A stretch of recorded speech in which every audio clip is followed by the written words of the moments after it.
So ScrawlrBox 107. At the time of recording this, I have not even put up the video for 105.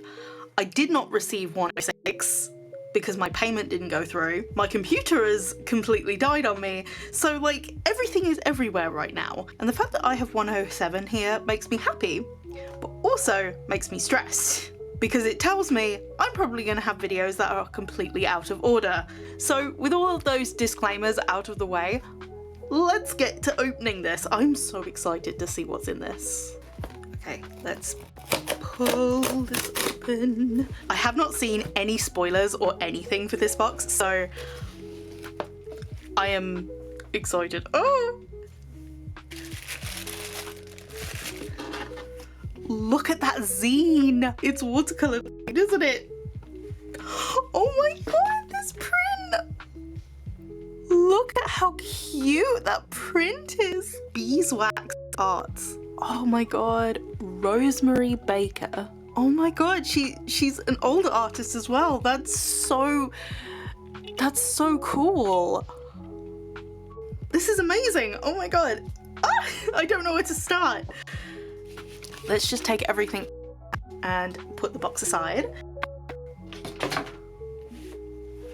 Okay.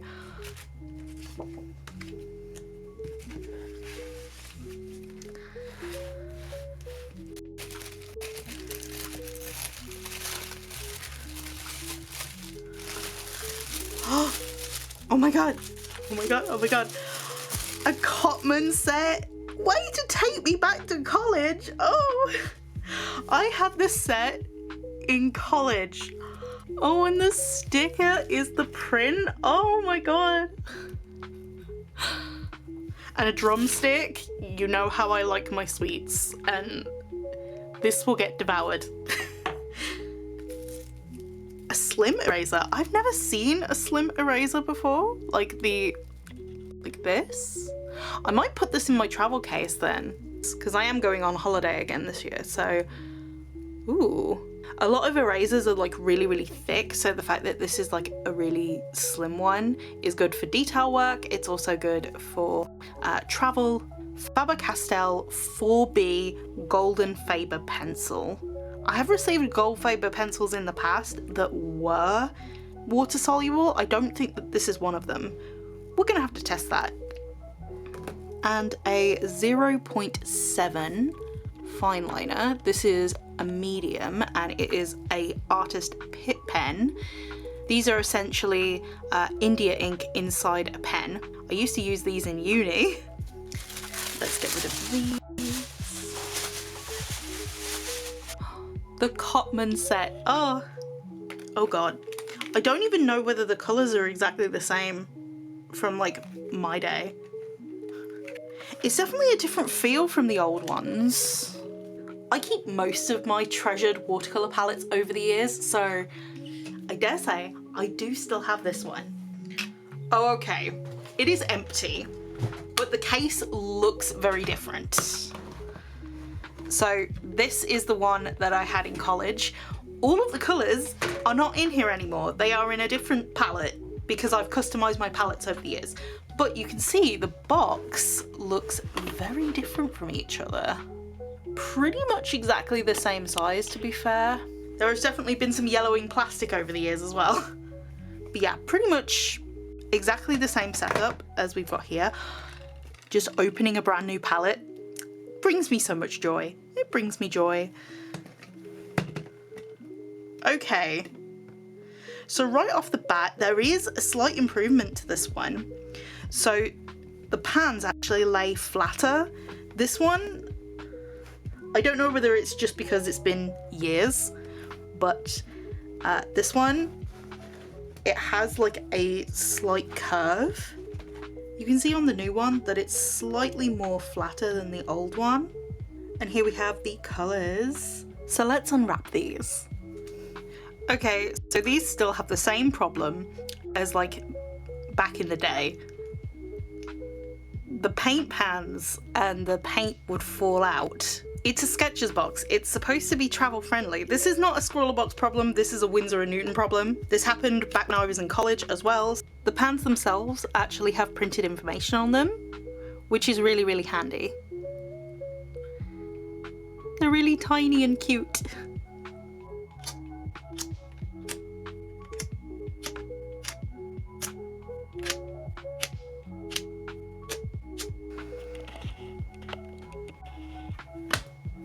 So let's move that out the way. We are going to now check out the zine.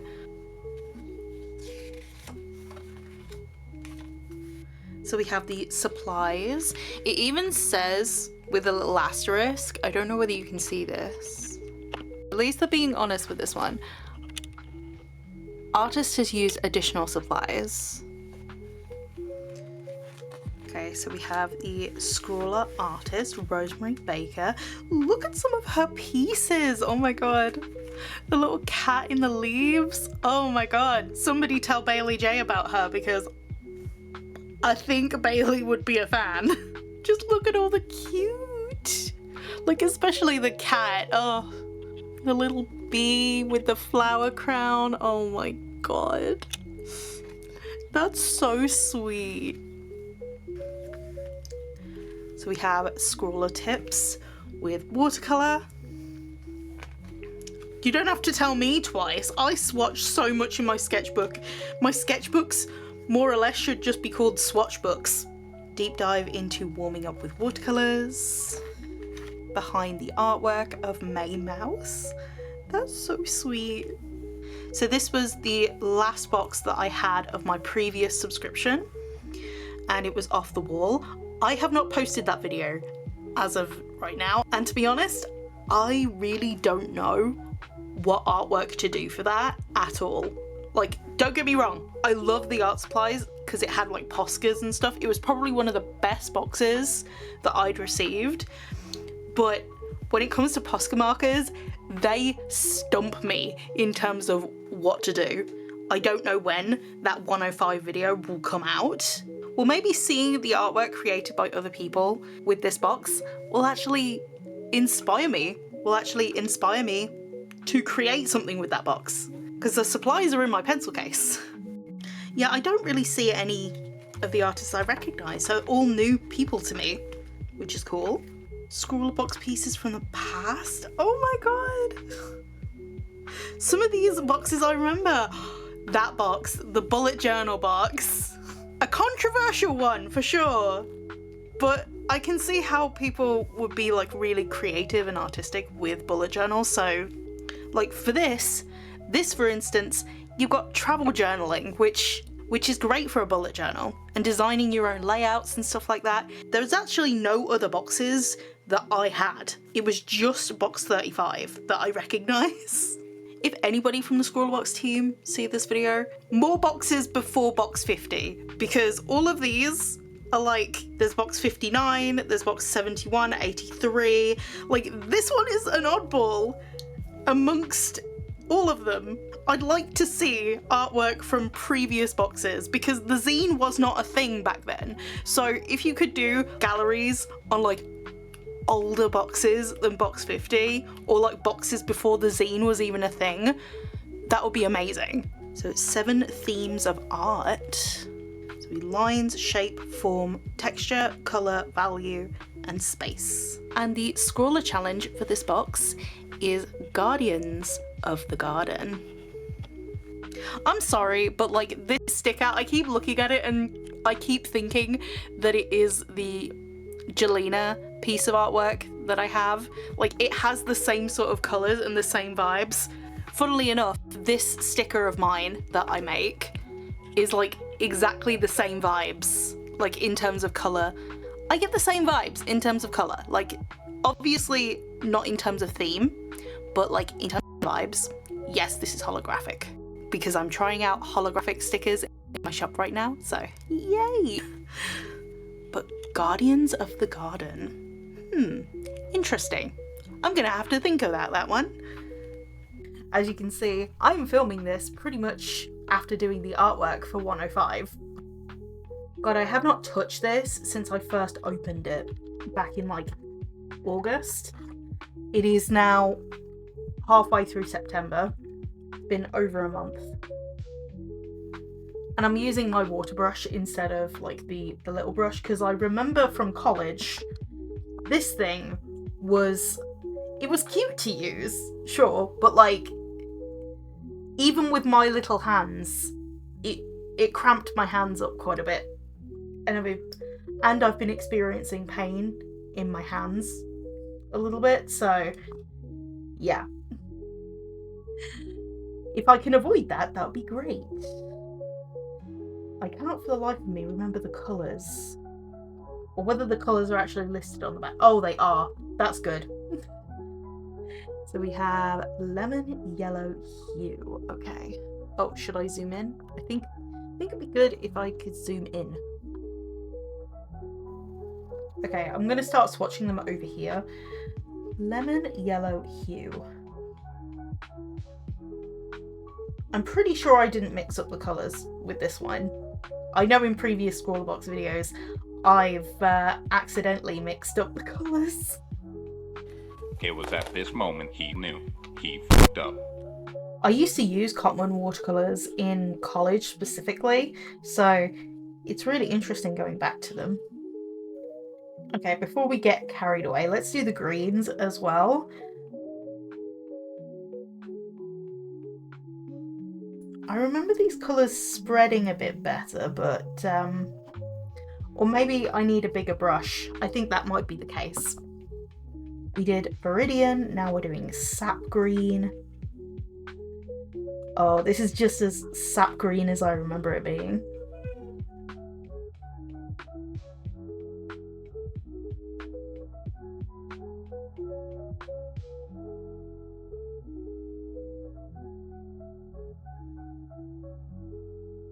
We have cadmium red, pale hue, and alizarin crimson hue. I'm curious how these mix. Whether these formulas are like similar to how they were back in college, I don't know. I was in college 10 years ago at this point, so who knows if they've changed formulas.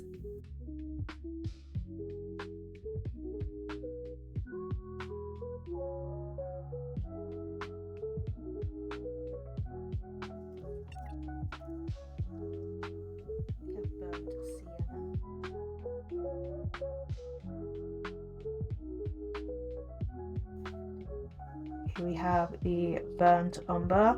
I'm not going to put white on the page, mainly because I don't usually paint with white. At least I don't paint with white very often, but it's called Chinese white.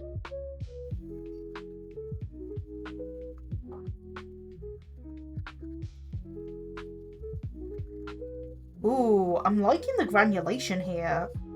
The granulation in the burnt umber and the ultramarine, oh my god, look at that.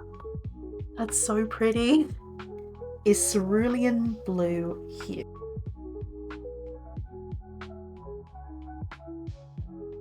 We also have this, which is the golden Faber 4B pencil.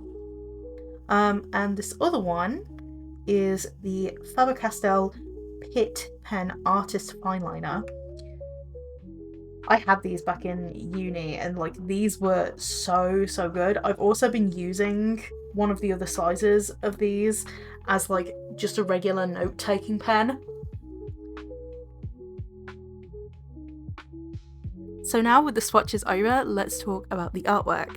The artwork's theme was Guardians of the Garden, and every time I've drawn like a garden scene, I've kind of always thought of Typhy. Now, Typhy is inspired by all my childhood Welsh holidays, and Wales is just countryside upon countryside.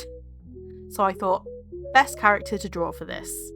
And I thought that it could be really cute with like her holding a little bird and like flowers and trees all around. I thought it would be so cute. But I honestly did not know what to draw for this originally.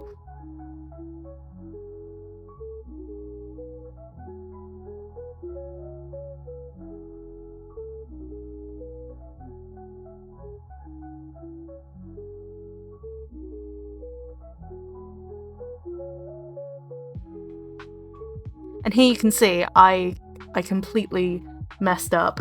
I did that thing again where I tipped out the entire palette by accident.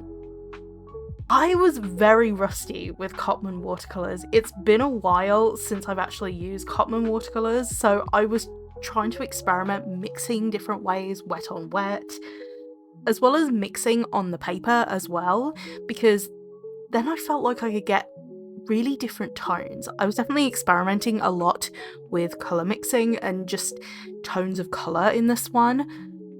I will say the brush that came with the Winsor & Newton pack, I was not a huge fan of. I wasn't a huge fan of originally when I got the set 10 years ago, but yeah, it was okay for details. I did like it for details, but for the rest of the piece, I had to switch out to a bigger brush. Just, it wasn't that. I also had to switch out to a thinner pen, especially around the eyes and all like the intricate little details. For the most part, I did stick to the 0.7 pen, which I was happy with, but I naturally have quite a thicker line work anyway. So originally when I did the sketch, I did it digitally on my iPad, and I transferred it using my light pad, as you could see at the beginning of this footage. And what's interesting about this piece is I actually live streamed it. Live streams for me have always been unplanned in how long they will go. I usually have a plan of what I want to do, but never a timeline of like when I want it to end. And I think that's always been the downfall of my live streams. They just go on and on and on until I drop. And this live stream where I did this piece of artwork, it lasted about 3 hours, which was actually a really good length of a live stream, I thought. I probably could have gone for longer because, you know, my intricate adding details when it's completely finished tendency was in full force, but I really enjoyed painting this piece. It was so much fun, and I definitely think I'll be doing more live streams like that again in the future, just like shorter, but hopefully more often as well. Inktober is round the corner, and I do plan on doing it, although I haven't really planned out any of the pieces at all. Whereas last year, I was like way ahead of the curve.